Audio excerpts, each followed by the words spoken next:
Hello and welcome back. Now the All-Star Game is coming up, and that means two things for fantasy. This upcoming week in fantasy is actually 2 weeks. So if you didn't go and watch the weekly schedule video, go and do that now because there's a way to maximize your games played, which I went over in that video. But it's also time to give love to the players who have been All-Stars for our respective fantasy teams. Now, in this video, we're not going to look at the guys that you all know and love, McKinnon, Kucherov. They're tearing it up, and you don't need me to tell you that.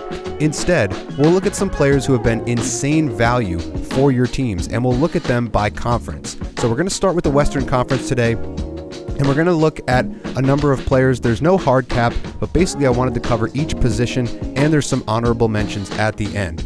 So we'll start this video by looking at the left winger who's been the most productive given where he was drafted, and that is Filip Forsberg. So he is ADP 143 in most drafts this season, or was ADP 143, meaning you could have potentially grabbed him as late as the 11th, 12th round, maybe even further than that, depending on league size, and he's been extremely productive. So 49 games, 50 points, just a shade over a point per game, 23 goals, 27 assists, 16 power play points. He's on pace for 38 goals, 45 assists, 83 points. He's 14th most complete player on the Player Hub, and he's 9th in the NHL in shots per game. He had a 9-shot game on Saturday just before recording this video. If we look at his hub, you see a lot of why he's this highly rated and why he's so complete. He's above a point per game, 0.47 goals per game, 95th percentile there, 93rd in assists, 98th in shots per game, again, 9th in the NHL in shots per game, right about 4 shots per game is what you're getting from him. 0.33 power play points per game, so a power play point every 3 games or so, and he hits 1.63 hits per game. So in terms of left wingers, in terms of guys that are very offensively productive, he's a pretty good hitter, all things considered. He does block a couple shots as well. He's been one of the biggest reasons why Nashville is still in contention for a playoff spot. He's been the offensive catalyst. Roman Jossi's been the defensive catalyst. Saros has been up and down, but when he's on, he is obviously one of the best goaltenders in the league. So this is one of the guys that's keeping his team in it, and he's been one of the guys that's been keeping my team in it, as I do own him in my categories league, the THHL. He's been extremely productive all season long, and when he's not scoring, he is getting you those peripherals, the shots, the hits, the blocks, etc. Now that's the left wingers. Let's look at the right winger here, and that is Brock Boeser, a guy I never would have recommended to any of you because his previous career high was 29 goals and 56 points. Right now, he's at 30 goals and 52 points in only 49 games. So an absolute ballistic year for Brock Boeser. He's on pace for 50 goals and 87 points right now. He is 8th in the NHL in goals per game. He was drafted ADP 154, so really, really deep value there towards the back end, maybe a 14th round pick, depending on league size. And if we look at his hub, you're obviously going to notice he's above a point per game. His goal per game pace is 97th percentile, so really good there. Assists are a little bit lower, but that's to be expected. He's on pace for 37 assists this year and 87 points, so that is still really good production from a guy that, never eclipsed 56 points in his career. 93rd percentile on the power play. Again, that 0.33 means a power play point every 3 games or so. Not hitting or blocking, but that's not what you own him for. And there is another little piece to this. If you do play plus minus, I don't recommend doing that. But if you do, he went from a minus 20 last year to a plus 20 this year. So a 40 plus minus increase from year to year, and that's probably thanks to Rick Tocchet, who is a more structured defensive-minded coach, and Brock Boeser seems to be responding to that really well with an incredible season offensively, and obviously Vancouver is at the top of the standings for a number of reasons. They've got JT Miller, they've got Elias Pettersson, they've got Quinn Hughes playing out of his mind, shooting the puck a lot more, scoring more goals, and they're also getting production from Brock Boeser. So if you drafted him this late, if you somehow picked him up off the waiver wire, you must be laughing, and you're probably at the top of your standings. I don't have him because I never would have recommended him based on his previous production. So if you did end up drafting him, I tip my hat to you guys. Now up next, we'll take a look at the center from the Western Conference, and it's a similar theme. Ryan O'Reilly, that same Predators connection, he's getting that power play production, playing with Filip Forsberg, 19 power play points on the year, 42 points total. ADP 158, another guy who was really deep in drafts, mainly because he hadn't been getting all that offensive production in terms of, playing in Toronto and other places that he's played. He wasn't necessarily one of the guys called upon on that top power play unit, but he is now, especially for a team that is kind of not retooling, but sort of in a transitional phase where they need some veteran leadership. He's been providing that. He's 6th in the NHL in faceoffs taken with 910, 9th in the NHL in faceoff wins at 482, 52.9% on the draws, about 10 faceoff wins per game. So if you're in a faceoff league, he's been a must own, especially if you're getting 1 point per faceoff win, which is one of my leagues. That's how it's formatted. So he's been a must own in a league like that. As we look at his player hub, it's nothing crazy here. You're going to see 95th percentile in power play points per game, so better than the two players that we just looked at 0.39 power play points per game. The shot volume is pretty decent for him, 2.4 shots per game. The blocks are okay. You would think a player with as much grit and tenacity as he has, he would hit more. That doesn't seem to happen, but other than that, he's really complete across the board. 88th percentile in point per game, 86th in goals, 88th in assists, 83rd in shots, 95th in power play. So he's been relatively consistent and productive all season long. And if you drafted him that late, you're reaping the benefits right now. And again, you're probably at the top of your standings. So he's been a really good story. Obviously, we know that there are better centers out there in this division, let alone in the league. Obviously, Nathan MacKinnon would be one of those guys. And there's a number of other guys who have been getting it done, but they were drafted top round, first round, top 6 maybe. MacKinnon, maybe even a top 3 pick.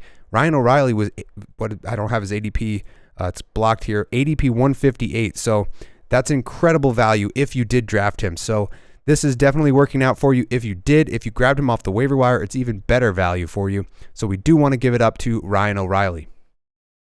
Now up next is a guy that we, again, I didn't really talk about in the preseason, but this is a guy who has been absolutely really consistent. One of the guys that I just never thought of in terms of peripherals. He started to come along in Florida. Mackenzie Weegar with Calgary, without a lot of power play time, has been one of the most complete players in the entire league. So ADP 154, you could have had him extremely late, kind of the same part of the draft that we just saw Ryan O'Reilly go in. 29 points in 49 games is not crazy. However, those 12 goals puts him tied for second in goals by defensemen behind Rasmus Dahlin. He's tied with Makar and Hughes. So that goal scoring is really one of the better parts of his file. And then as we look at his player hub, 89 rating, he is the second most complete defenseman on the player hub behind Dahlin. He's the 5th best most complete player on the player hub in general. So he's extremely valuable across all these different metrics. You can see 98th percentile in goal production, 90th in point per game, 96th in shots per game, 2.5 shots per game or thereabouts, 1.71 hits, 2.4 blocks per game. So he's a peripheral beast. He is getting some power play production. It's not necessarily all that much power play production given the fact that they don't have the best power play, or they didn't at least the first chunk of the season, but he is tied for second in goals, and he's 10th best in the NHL in blocks. He's 10 more points above anyone else on that list. So in terms of blocks per game, he's 10th, but everybody above him doesn't come anywhere near him in terms of points. So he's been extremely valuable, especially for categories leagues where you're going to want to stack those blocks and the hits, and then also try to add in some offensive, peripheral plus offensive coverage. So this is a guy that would maybe rival, Jacob Trouba in terms of that hits and blocks coverage, but he's getting a lot better offensive production. So this is one of the reasons why he's been that high on the player rating hub. And he's a guy that, again, I never recommended drafting because the offensive numbers, 0.59 point per game isn't crazy. The goal production's been there this year. The shots have been good, and the peripherals have been really good. So excellent on you if you went out and drafted Mackenzie Weegar in the 150 range of your draft. Now, a guy I did recommend in the preseason is the other defenseman we're going to feature. That is Evan Bouchard, ADP 71. So he was drafted quite a bit higher than most of the other guys on this list, but we're talking about him for a reason. He's got 43 points in 45 games, 20 power play points is really, really good. He's 6th in points for defensemen, 6th in power play points for defensemen. He's 11th most complete defenseman on the player hub, 35th overall. He's a +10. He's got 5 power play goals, 4 game-winning goals. So if you're in a points league that you get extra weighting for power play numbers, for power play goals, for game winners, plus minus, all of that, he's been crushing it all year long, and this was kind of to be expected with him quarterbacking that power play. The power play was really stagnant to begin the season, but they've turned it on lately, and they're back to being that power play that we know and love. And then as we look at his player hub, you can see he's not a big hitter. He does have 1.36 blocks per game, but he's 98th percentile or better in all of these offensive metrics. So 0.96 points per game, 0.24 goals per game, which is really nice to have, 0.71 assists per game. The shot volume is really good for a defenseman. There are no defensemen, last time I checked, there were no defensemen above 3 shots per game. So he's close to 3 shots per game, 2.7 thereabouts, is just about as high as you can get for a defenseman. And a lot of those shots are coming on that power play with those 5 power play goals. So he's been doing everything for your fantasy team, especially if you're in a points league that weights power play points, shots, and power play goals, game winners, etc. So he's been a really nice story in Edmonton. They obviously had some goaltending trouble earlier on in the season. They go through the coaching change. They are currently, as I record this video, on a 16-game winning streak, and Evan Bouchard is part of the reason why they are on that winning streak. And if you own him in fantasy, you're probably on a winning streak yourself. Now, in terms of the goaltender, there was a little bit of a thought process going into this. We will get into some honorable mentions, and I'll go into that in a little bit more detail, but we have to give some props to Thatcher Demko. He is the #1 goalie on the goalie hub. He's been top 3 almost all year. Actually, I think he just got superseded by Connor Hellebuck, but he's been between him and Hellebuck 1 or 2 for most of the season. He's currently on an 8-game win streak heading into the All-Star break. He will be going to Toronto for the All-Star game, and for good reason. ADP 96, so you could probably pick him up in the 8th round of a 12-team league. 35 starts, 26 wins, 2.44 goals against, and a .920 save percentage is excellent. No matter what league format you're playing in, he's been extremely good value. The guy in my league, in the THHL, the categories league I'm in, he's running 2 goaltenders. He's got Demko and Jari, and that allows him to add extra volume with his skaters because he only has to start those 2 guys. They get enough starts, and they've both been really good. 5 shutouts, I believe, is tied for the tops in the league with Jari, so he's been getting a lot of excellent production out of them. But if you own him, you're probably laughing all the way to the top of your standings. As we take a look at his hub, 93rd percentile in starts, 98th in wins. You're looking at an excellent goals against, excellent save percentage. He's 18 goals saved above expected, 98th percentile there. He's got to be top 3. And the team defense is much, much better than it used to be. It's still not elite level. 67th percentile there, 3.0 expected goals against per game. So he's been playing out of his mind. And obviously Vancouver's giving him a ton of run support with all of the offensive weapons that they have. But we do have to mention how good Thatcher Demko has been. Again, at the top of the goaltending standings on the goalie hub the entire season, and this is a nice bounce back for him. He missed a ton of time in previous seasons. He has been this good in the past, but we were kind of waiting to see last year. It didn't necessarily materialize. He was in and out of the lineup. This year is the year where he kind of put it all together and was back atop the goaltending standings. So excellent stuff from Thatcher Demko. But there are a couple of other guys we didn't mention here. We're going to get to the honorable mentions right now, and we'll start it off with looking at some of these guys here. Frank Vatrano is a guy I could have listed. He had a really excellent first half. As we take a look at his player hub, you can see he was an incredibly versatile player, very good for peripheral coverage, 97th percentile in blocks, 1.57 hits per game, over 3 shots per game, which is nice, 94th percentile there, 93rd percentile in goals. But you can see here the player trend. He has been trending down. So an 89.5, almost a 90. He was up in this range, basically, top 5 at various points throughout the season. mainly because of the power play usage, the hits, the blocks, shots, goals, everything was coming for him at the beginning of the year, but he is a little bit streaky and he has trended downward over the last month and a half plus. So that's why we bumped him down and put Forsberg in there. Forsberg's kind of been better anyway. Forsberg over a point per game, Vetrano 0.71 points per game and a lower goal per game pace, but really definitely an improvement from Frank Vetrano. He's obviously a guy who used to be a middle six forward for Florida. Then he comes to the Rangers, gets a little bit of a profile improvement, gets a little bit more name recognition out there, goes over to Anaheim and becomes a top six player that they rely on for goal scoring. ADP 172. If you grabbed him, you were definitely winning earlier on in the season when Vetrano was red hot. He had, I think, an 8 or 9 game goal scoring streak or something crazy like that earlier in the season. So definitely have to give some props to Frank Vetrano. Another guy that we have to take a look at is Eli Tolvanen, a guy that may or may not have even been drafted in your league. 167 ADP.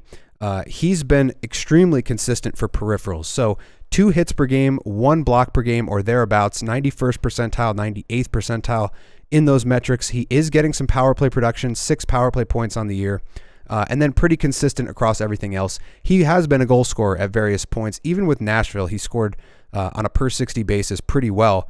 He's got 13 goals in 48 games, so nothing crazy offensively here, but extremely complete. An 81 rating puts him right in this range. So very good from Eli Tolvanen.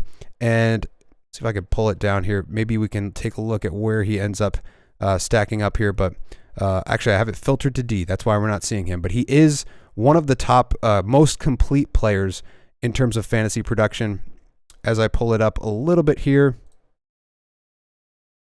39th, so right with Matt Tkachuk and Nikita Kucherov, David Pastrnak. Obviously, those guys are way more offensively prolific, but the reason why he's in that same range is because he's that prolific with hits and blocks, so that's why you would potentially own him. And if you did grab him at ADP 167, he's been massive fantasy value, especially for category leagues where you're going to have those hits and blocks as a basic floor for his file. Now, he has trended down over the last little bit here, but it's not much. From an 82 down to an 81 is nothing crazy. Now, up next is a guy that I owned for a huge chunk of the early part of the season. He was around a point per game during that stretch, just under a point per game at around 0.95. He's since regressed from a 73 down to a 68. It has been a little bit of a downward trend for Filip, but he was extremely productive for the first 25 to 30 games of the season. I did think about mentioning him here. I was actually going to have him ahead of Bouchard, but it's hard to have anybody ahead of Bouchard with him being that close to a point per game now and all of the things that we just mentioned. But Hronek, 97th percentile with assists, 3 goals, 33 assists on the season, 36 points in those 49 games. So very assist heavy, getting some decent shot volume at almost 2 shots per game, but you would like to see a little bit better than that. Power play production, 9 power play points is really good considering the fact that Quinn Hughes is quarterbacking that power play, and we know that, and we know how good he's been. So the fact that Hronek has been getting some power play production, and he's not necessarily a big hitter or blocker, but the fact that he's been able to produce this way has been kind of surprising to some people. But I was mentioning him last year when he was with Detroit. He was quarterbacking that power play, and in stretches, he was extremely productive then. He got injured for a while after the trade, and then he came back over towards the end of the season. He was starting to produce again, and he's carried that into this season. So at ADP 156, massive value for Filip Hronek. But that brings us to the goaltending question.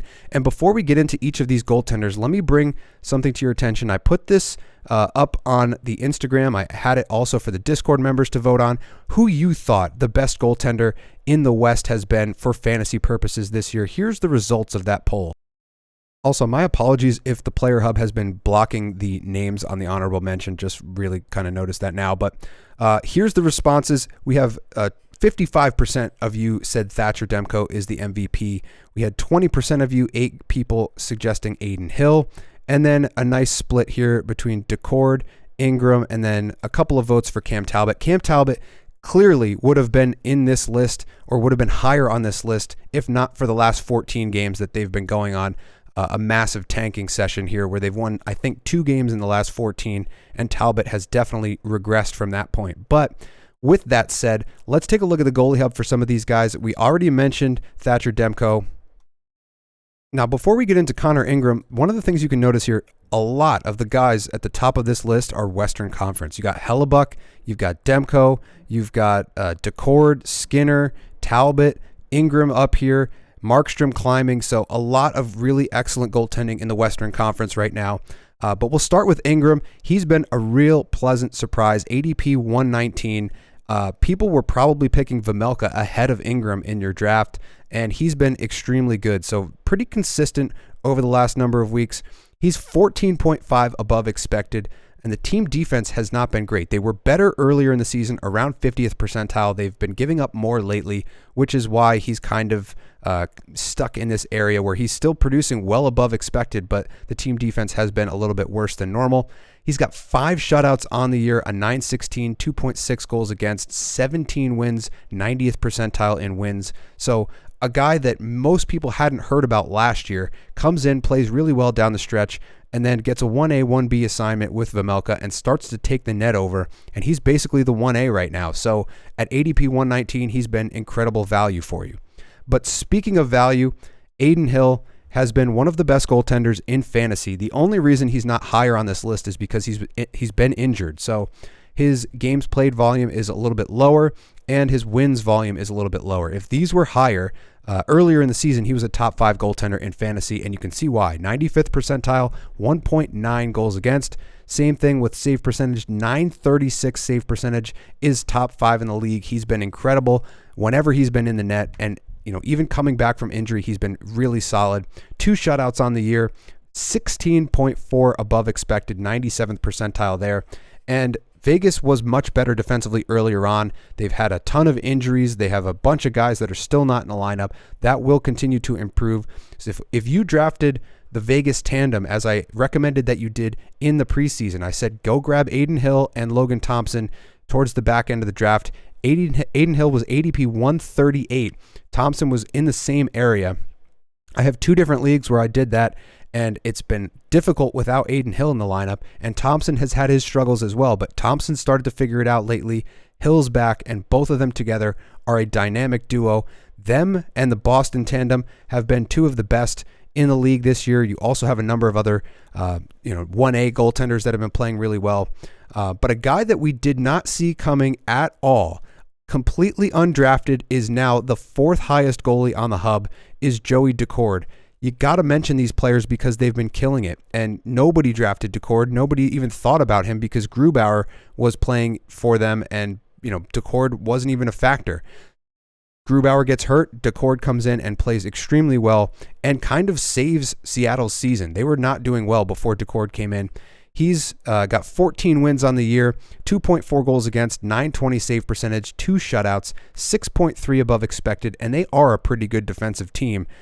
They haven't been getting the same offense that they got last year, but last year, Grubauer couldn't stop anything, and Martin Jones was getting them wins, but he had a terrible save percentage and a terrible goals against. So even though they had that good team defense, you weren't getting anything out of it from fantasy perspective. But now with Joey Decord playing the way that he is, he's been really consistently improving from a 51 to a 71, all the way up to an 85, kind of hovering in that 84-85 range since then. But Grubauer's back. What do we make of that? I don't know. I would still hold on to Joey Decord because the value he's provided for your team has been incredible, as he was completely undrafted, and now he's the number 4 goaltender on the goalie hub. But that's going to do it for this video. There's a ton of other guys that we could have mentioned. If you want a little bit more clarity on some of those guys, leave their names in the comment section below. I'll try to factor in a comment on some of these because there are a number of other guys who have been getting it done for our teams. But let me know what you think in the comments section below. That's going to do it for this one. Hopefully you got something good out of this, and I'll see you in the next one.